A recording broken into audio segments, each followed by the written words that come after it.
So me and Fully No Cool decided to do this superhero iceberg thing. No one really made an iceberg for superheroes, so we decided to take initiative and gather and rank some theories. There are 5 levels of this iceberg in total. We tried to make sure the topics were interesting, so hopefully you enjoy this video.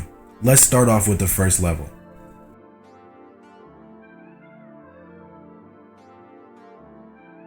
This theory comes from Reddit user MW Cope and offers a unique explanation as to why Gotham and Bloodhaven are such bad places to live in. This theory is mainly in reference to the Arkham games, but I guess you could also apply this to certain comic interpretations of Gotham. Now, throughout the series, you encounter 3 Lazarus pits, 1 in Arkham City and 2 during the Shadow War mission in Arkham Knight. Batman also confirms in the game that Lazarus pit particles are in Gotham's water supply.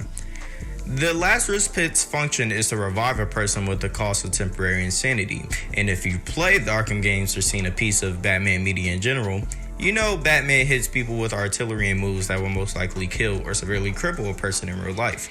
However, in Batman media, these villains seemingly walk these things off and show up perfectly fine later on. So perhaps the Lazarus chemical in the water supply allows criminals to heal from this kind of pain. And the insanity factor of the Lazarus pit could also explain why Gotham criminals are so inclined to grand plans of mass destruction. This theory claims that Superman's only power is just a super powerful form of telekinesis. The claim is that Superman is subconsciously using telekinesis to emulate all of his powers. So he would be using telekinesis to strengthen his body, push himself through the air, etc. From a narrative standpoint, I don't think the writers would go this route.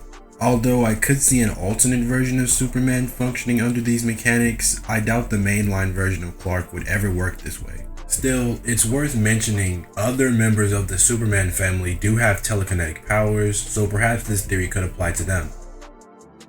So this theory proposes the idea that Peter doesn't just sense danger, but that his spider sense is leading him to it on a subconscious level. Now, from a narrative perspective, this is actually plausible. Peter has a history of being thrust into dangerous situations against his will, so it would make sense that writers would continue this standard via spider sense. Overall, I think this theory is plausible. This theory is in reference to the MCU. It says by the end of Endgame, Iron Man is worthy of Mjolnir. It makes sense, he did sacrifice himself to stop Thanos, and by this time he is pretty humble and noble, so it would make sense. So this theory claims that Batman didn't have enough light in Gotham, so Superman decided to push the literal moon closer to Earth to give him more light. This one is an obvious no. Pushing the moon too close would drown us all, so I doubt this is the case. Maybe in the Arkham games, Gotham and Metropolis are like the only safe havens for mankind or something. Maybe, but this is probably a no. This theory simply claims that there is some sort of genetic link between Kryptonians and Atlanteans. Atlanteans do have enhanced physicality and the ability to breathe in typically unbreathable conditions, just like Kryptonians, so maybe there is some extremely distant connection between the two. This one has been confirmed, but I think it's worth mentioning. If you recall the scene in Man of Steel where Clark saves the men from a burning oil rig, the oil rig collapses on him and he descends into the ocean depths. Jason Momoa confirmed that Aquaman actually commanded whales to push Clark to the shore. I think it's a pretty cool connection between the two characters. In the Teen Titans finale, Tara is revealed to be living a normal high school life without her powers or memories of anything in the series. This theory claims that Tara still has her memories and or powers, but is just hiding this fact so that she doesn't hurt Beast Boy and can move on with her life. So this theory offers an explanation for Homelander's strange obsession with milk. This theory claims that Madeline Stillwell injected herself with a controlled amount of Compound V in order to turn her son, Teddy, into a soup. This theory claims Stillwell would have done this in order to raise her son into a soup powerful enough to fight off Homelander. This makes sense because Vought recognizes that Homelander is unstable, and they also recognize that they would need a counter for him if or when he goes insane. Homelander's obsession with Stillwell's milk would be because of the trace amounts of Compound V that gives him sort of a power rush. This is one of the more popular theories that I'm sure you've all heard at least once. Danny Phantom is Timmy Turner. To keep it short, the theory proposes the idea that Timmy wished to become a superhero and was transformed into Danny Fenton and teleported to the newly created Danny Phantom world. He would have done so to circumvent his fairy godparents leaving him and his life going back to normal. Butch Hartman himself made a video about this theory, which is pretty interesting. I recommend you check that out, as it's pretty cool to see the creator of both series discuss this. This theory is in reference to the MCU and claims that Nick Fury has been a Skrull since Captain Marvel. This would set up the MCU version of the Secret Invasion storyline. Personally, I wouldn't want this to happen. I think the MCU is already pretty expansive and has numerous ongoing storylines. I think a Secret Invasion storyline would just be way too much. So this theory claims that the Teen Titans cartoon and Scooby-Doo Incorporated take place in the same universe. This sounds underwhelming at first, but after reading through this, it's actually pretty interesting and has a lot of weight to it. In the Scooby-Doo Incorporated universe, several mystery-solving groups, including Mystery Incorporated, were brought together via an evil deity from a dark dimension. This deity is from the race known as the Annunaki, who do not have a physical form, so they possess animals. This theory argues that the Teen Titans were fated to come together due to the same deity. Something else to mention is the connection between Trigon and the Annunaki. This theory proposes the idea that Trigon, using Raven as a portal, may have something to do with the dimensional barrier between the Dark Dimension and Scooby-Doo being weakened. I think the weakest part of this theory is easily the comparison made between the Titans and the Mystery Gang. The theory equivocates Robin to Shaggy because they're both skinny, which is true, but that's really all they share in common. Despite this, I think this theory is pretty well thought out and overall pretty solid. If you've seen season 1 of One Punch Man, then you're familiar with the villain known as Boros. Boros and his army came to Earth because of a prophecy that claimed his strongest opponent was on the planet. Boros perceived this being to be Saitama, and truthfully, Saitama was the strongest opponent he had ever faced. But what if Boros was tricked? This theory claims that the alien that made Boros aware of this prophecy actually lied to Boros and sent him to Earth early so he could be beaten by Saitama. Boros was an evil space dictator, so it would make sense that someone would want him to be taken out. This theory claims that the real opponent for Boros was Garo. The creator himself has stated that Boros versus Garo would be a good fight, implying that they are at least relative in terms of power. And on that note, who do you guys think would win? I want to see your arguments in the comments. Some of you may already be familiar with the idea that a big chunk of Dr. Doom's appearances are actually just his Doom bots pretending to be him. This has pretty much been confirmed, so I wouldn't count this as a theory, but the latter, however, I would. What if Doom is lying about a majority of these appearances and has been falsely claiming these appearances are Doom bots? He would be doing this in order to cope with failure due to his ego. I think this is at least worth considering. This theory claims that Sam Raimi's Spider-Man universe is mixed in with the Richard Donner Superman universe. This is based off the scene where Peter uses both Superman and Captain Marvel's catchphrases while web shooting. This was a scandal revolving around the idea that Disney faked Captain Marvel ticket sales via purchasing their own tickets. Some stuff will be linked in the description that explains why this is not likely, but people use the fact that there were some empty movie theaters when the movie came out to say that Disney bought their own tickets. However, this doesn't really account for the thousands of movie theaters across the planet, so there aren't really any strong arguments for this. This theory puts forth the idea that the Powerpuff Girls are actually personalities produced by a girl named Brenda. Brenda has dissociative identity disorder and was bullied a lot as a child. Because of this bullying, Brenda manifested 3 different personalities. Blossom is the personality that represents Brenda's desire to be courageous and a mature leader. Blossom is the leader of the group, and a leadership role typically comes with respect. Kids that are bullied usually obtain self-esteem issues, so it makes sense that Brenda would develop a personality where she is appreciated and respected. Bubbles is the personality that represents her soft and caring side as a little girl.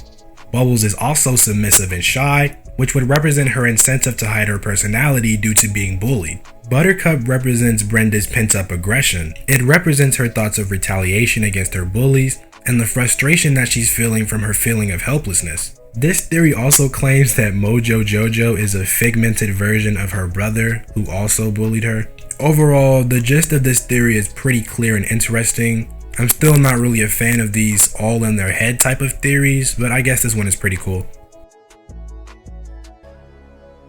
Alright, so this section is going to be a lot. This first theory claims that the Peter from Miles' universe didn't actually die and faked his death to take a more isolated approach to crime fighting. Similar to Bruce from The Dark Knight Returns, he would have been training a new generation of crime fighters in secret. There are two big things that are holding this theory back for me. We see in the movie that a newspaper clipping reveals that Peter's body was dropped up at the Daily Bugle. Even if you want to say this was like a clone or a fake corpse, there's one more thing to consider. There is absolutely no reason given in the series as to why Peter would have retired from fighting villains directly. Miles' Peter is still pretty young and wouldn't be suffering from old age. We see Peter B. Parker is still fighting crime at 38 years old. The movie itself doesn't really give us a reason as to why Peter would do something on this scale. This theory for me just doesn't really hold up. The second theory surrounding Peter's death in Spider-Verse is a bit different though. The theory claims that Peter is indeed dead, but that the original universe Mary Jane had a hand in his death. Mary Jane was Peter's husband and knew about his identity, so it's likely that Peter told her about Wilson Fisk's true nature as the Kingpin. So why is it that MJ specifically goes to an event hosted by the Kingpin himself? This theory also points out that Mary Jane doesn't really cry at all in the film over Peter's death. However, I would like to note that everyone doesn't instantly start breaking down and crying when losing a loved one. It's completely normal for some people to just become cold and distant. So this isn't necessarily a supporting factor of the theory. An alternate explanation is that the Peter that died isn't actually Peter, but Peter's clone Ben Reilly. MJ knows this isn't the real Peter, so she isn't as sad as she would be if Peter actually died. There's a lot of ideas surrounding the overall theory, one of the most compelling being that MJ was investigating Fisk herself and had discussed the dimensional shenanigans with Peter beforehand. Peter then went to stop Kingpin against the advice of MJ, who knew that if he went, he was going to die. To wrap this up, I think these ideas are all interesting, but I think narratively, Peter's death has more impact if it's just taken purely at face value.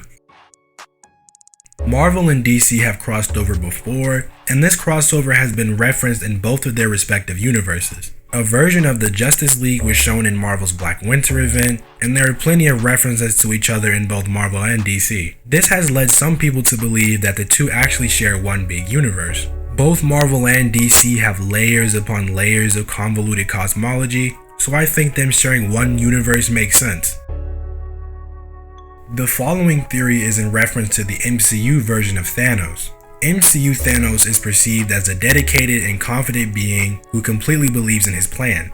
He's powerful enough to easily take down the Hulk, who's been fighting in outer space on Sakaar since Age of Ultron. He's skilled enough to take on Thor, Captain America, and Iron Man and dominate them for the majority of the fight with just his blade.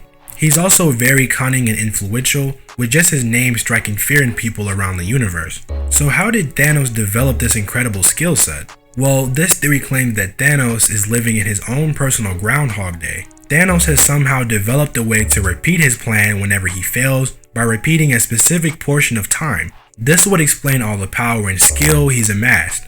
As much as I've seen Infinity War and Endgame, I'm not gonna pretend to understand the timeline shenanigans going on between the films. For that reason, I'll let you guys decide in the comments how much you actually believe this theory.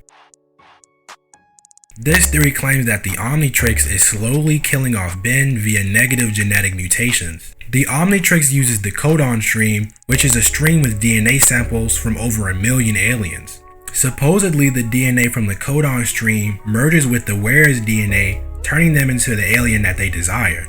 This theory claims that the repeated merging and unmerging of Ben's DNA is causing his DNA to deteriorate rapidly. More supporting evidence of this theory includes the fact that Ben 10,000 seems to have aged much more than his other future counterparts. Well, he does have a decent amount of gray hair, but I personally believe this could be attributed to his near constant battles with aliens over the years stressing him out. Overall, I still think it's an interesting theory.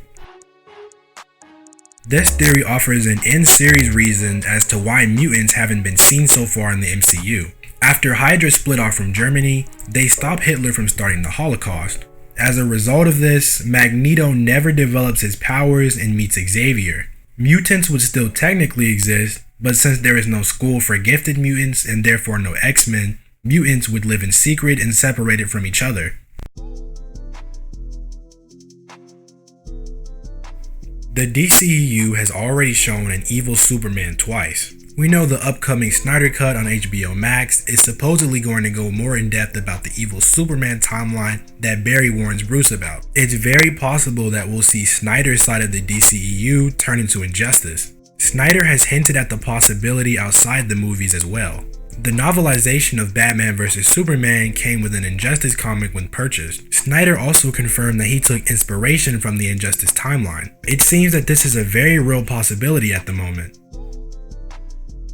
Right before production began on Sam Raimi's Spider-Man 2, Tobey Maguire was temporarily relieved of his role as Peter Parker. This is because Tobey Maguire lied about an injury so that he didn't have to perform any complex stunt scenes. Now, while Maguire denies this to be the case, the general conclusion that Sony and Raimi's team came to was that Tobey was doing this to try and get more money for his efforts. Sony ended up firing Tobey Maguire because of this and almost replaced him with Jake Gyllenhaal, who currently plays Mysterio in the MCU. Some believe that tensions were so high between Tobey and Raimi that somewhere between Tobey being fired and rehired, Sam Raimi attempted to run over Tobey Maguire. This theory proposes the idea that the Wakandans created slavery. Wakanda didn't want to deal with their rapists and murderers, so they mind-wiped them and sent them off to be traded and enslaved. Obviously, this is a big no, so I'm not really going to talk about this any more than I need to. During the Joker movie, we get multiple hints that suggest Joker is imagining some scenes. There is a scene where Arthur confronts Thomas Wayne about the possibility that he is his father. The confrontation ends with Thomas slugging Arthur, who's left standing over the sink and looking into the mirror. Immediately after this, we pan to Arthur in the exact same position, looking into the mirror in his house. This leads many people to believe that Arthur imagined the entire Thomas Wayne scene. And if he imagined the entire Thomas Wayne scene, who's to say he hasn't been imagining the majority of the film? Joker as a character seems to fit the role of an unreliable narrator, so this theory is definitely within the realm of possibility. This one is mostly in reference to the Joker 2019 film, but I guess you could also apply this to certain comic lines as well. In Joker 2019, we know that Arthur's mom used to work for the Waynes and that Arthur believes Thomas Wayne is his father. Thomas Wayne in the film is very defensive when confronted about this, although you can attribute this to two things. One, as we just discussed, Arthur is an unreliable narrator, so this depiction of Thomas may be just his biased interpretation. Number two, Arthur had been stalking the Wayne manor, so logically Thomas would be defensive over this. Arthur believes that Thomas Wayne is his father and had an affair with his mother while she was working for them. We can't really trust Arthur's interpretation as we know he is again an unreliable narrator, so I'll let you guys decide about this one. So this theory says that the entirety of the Teen Titans cartoon is just a computer simulation. Despite Trigon, someone who's definitely someone the Justice League should be confronting, appearing and attempting world domination, no Justice League members appear. We don't really see many citizens in the city either. This theory also brings up the matter of Slade and how he remains faceless. The reason for this is probably related to legality, but the theory offers an in-series explanation. It says that Slade and Trigon are just computer-generated enemies. The Titans would be in a computer simulation made most likely by the Justice League to test how capable they are. Whether or not the Titans would be aware of this is another discussion. I mean, the interactions and emotions they have seem to be real, so if this is true, the Titans would most likely be unaware. We already know there's a connection between Jared Leto's Joker and Robin, and in most of Batman media and the comics, the Robin with the most personal connection to Joker always seems to be Jason Todd. Now, there's a video by the film theorist that goes much more in depth about this theory, but overall, I see this theory as a real possibility. This one is pretty simple. Loki is the god of mischief and knows tons of spells and illusions. This theory states that Loki used this skill set to trick the Avengers and the rest of Earth into believing he won. By default, anything after the first Avengers film would also be part of Loki's spell. Now, a more interesting alternative is that Loki lost on purpose. Reasons for this include gathering the Avengers in preparation for Thanos, since Loki knew how dangerous Thanos was.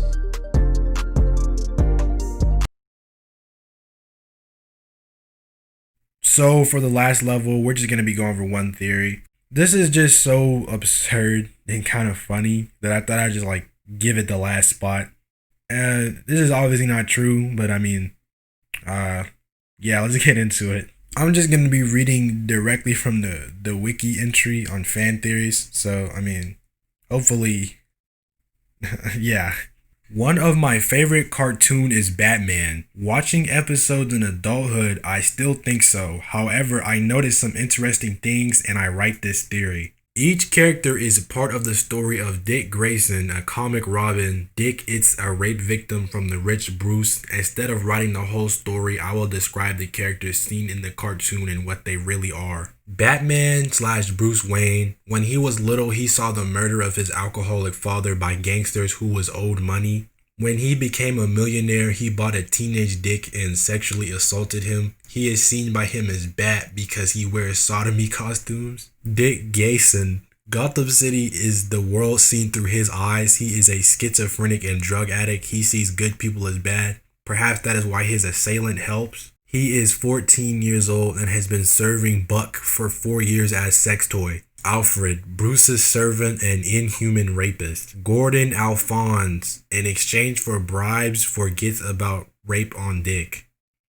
Man, what the fuck? Batgirl, prostitute working for Gordon. Joker, a nice detective trying to expose Wayne. Robin perceives him as evil because he cannot live without Wayne. Harley Quinn, Joker's wife. Riddler, Joker's friend and mad genius. He used to work for B, but he slowed down because his employer was bullying him. Penguin, a rich businessman who professionally catches pedophiles as part of revenge for making children hurt. Robin sees him as a penguin, for he remembers. Two-Faces, a friend of Bruce who also liked to load Robin and Coco. He liked it because he does not do it now because he is trying to fight his pedophilia. Ra's al Ghul, head of Nobody's Children Foundation. Scarecrow, pedophile hunter. Bane, a dummy mannequin stolen by Bruce from the museum. Here is one of the theories. Regards. Well, I mean, that was pretty interesting. Hopefully you guys enjoyed that. Hopefully that didn't really ruin your childhood. But thanks for watching. If you enjoyed this video, make sure you sub to me and Fully No Cool and like and share. That's pretty much it.